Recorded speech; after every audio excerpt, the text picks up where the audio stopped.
Hello student बच्चों, आज हम लोग ग्रामर से पाठ 24 अलंकार के बारे में पढ़ेंगे। तो सबसे पहले हम देखते हैं कि अलंकार क्या है। अलंकार किसे कहते हैं? अलंकार का शाब्दिक अर्थ है आभूषण।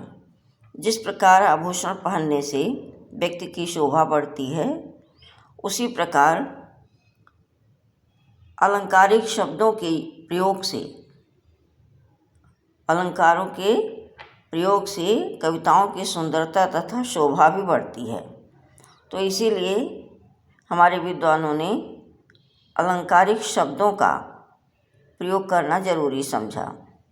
अब हम आगे देखते हैं अलंकार के कितने भेद हैं। अलंकार के 2 भेद माने गए हैं, एक शब्दालंकार, एक अर्थालंकार। शब्दालंकार के भी 3 भेद हैं, अनुप्रास अलंकार, यमक अलंकार, श्लेष अलंकार। अब देखो अनुप्रास अलंकार क्या है। जहाँ एक वर्ण की आवृत्ति होती है एक से अधिक बार, जहाँ एक वर्ण की आवृत्ति एक से अधिक बार होती है, वहाँ काव्य में चमत्कार उत्पन्न होता है, वहाँ अनुप्रास अलंकार होता है। ठीक है बेटा। यमक जैसे एग्जाम्पल देखो दिया है, चारु चंद्र की चंचल किरणें। अब इस वाक्य में च वर्ण की 3 बार आवृत्ति हुई है, च वर्ण 3 बार आया है, तो इस वाक्य में क्या है? अनुप्रास अलंकार है। यमक अलंकार, जहाँ एक शब्द का एक से अधिक बार प्रयोग किया गया हो और प्रत्येक बार उस शब्द का भिन्न अर्थ निकलता हो, उसे यमक अलंकार कहते हैं। जैसे 3 बेर खाती थी वह 3 बेर खाते हैं। कोई प्रसंग है जिसमें लिखा गया है कि कोई 3 बार भोजन करता था,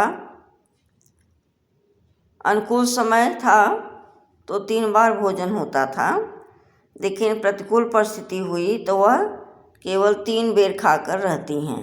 बेर माने फल, 3 बेर खाकर रहा जाता है। तो देखो लिखा है 3 बेर का 2 अर्थ है, यहाँ है 3 बेर का 3 फल और 3 बेर का 3 बार। ठीक है बच्चों। श्लेष अलंकार क्या है?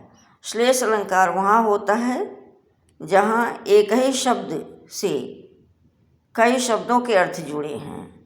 वह शब्द जिससे अनेक अर्थ जुड़ा हो उसे श्लेष अलंकार कहा जाता है। जैसे देखो, सुवर्ण को ढूंढत फिरत कवि व्यभिचारी चोर। सुवर्ण का अर्थ होता है, अगर हम कवि के संदर्भ में लें तो सुवर्ण का अर्थ है सुंदर वर्ण, यानी वर्ण अक्षर। कवि जो है सुंदर वर्णों की तलाश में है, गलत व्यक्ति सौंदर्य की तलाश में है, चोर व्यक्ति सोने की तलाश में है। तो इस तरह से अर्थ बदल जाता है। अब हम लोग आगे देखेंगे बेटा अर्थालंकार, जहाँ शब्द से नहीं बल्कि अर्थ से चमत्कार पैदा होता है, उसे अर्थालंकार कहते हैं। ठीक है। अब अर्थालंकार के देखो भेद हैं, उपमा अलंकार, रूपक अलंकार, उत्प्रेक्षा अलंकार, अतिशयोक्ति अलंकार।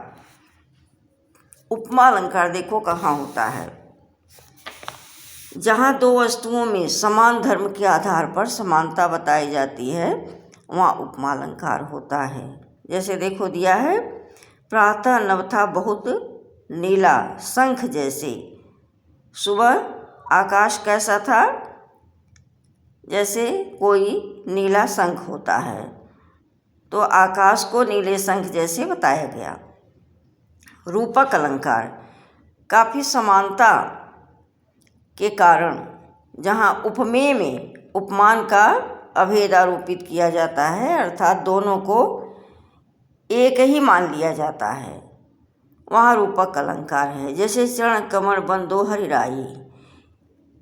चरण क्या है? कमल की तरह है, तो चरण रूपी कमल हरिराई, हरि के चरण रूपी कमल में मैं वंदना करता हूँ। उत्प्रेक्षा अलंकार, जिस जगह पर उपमान की संभावना किया जाए उसे उत्प्रेक्षा अलंकार कहते हैं। जैसे पाहुन ज्यों आए हों गाँव में शहर के, मेघ आए बने बंठन के संवर के। अतिशयोक्ति अलंकार, जहाँ किसी बात को बढ़ा चढ़ाकर प्रकट किया जाता है वहाँ अतिशयोक्ति अलंकार होता है। जैसे हनुमान की पूंछ में लगन न पाई आग, लंका सगरी जल गई गए निशाचर भाग। इतना जल्दी सब काम हो गया। ठीक है बच्चों, तो ये है तुम्हारा अलंकार पाठ। अब हम आगे देखते हैं। एक अभ्यास कार्य जो है इसको भी तुम अपनी कॉपी में कर लेना और हमें पूरा विश्वास है कि तुम इसको कर लोगी। ठीक है बच्चों, अगले चैप्टर में फिर मिलेंगे।